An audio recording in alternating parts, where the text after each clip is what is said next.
Ludmilla Siim on alati armastanud loodussaateid, kaasa elada loomade lõputule võitlusele ellujäämise nimel.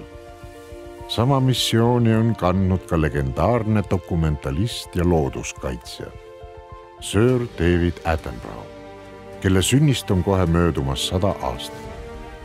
Tänutäheks tema panuse eest loob Siim tabava portree mees ja meri, mees ja taevas, mees ja loom, mees ja loodus. Teose peategelast ei saa neist lahus kujutada. See on osa tema sügavast olemusest. Mees ise selle keskel on väike, ent tema panus hindamatult suur.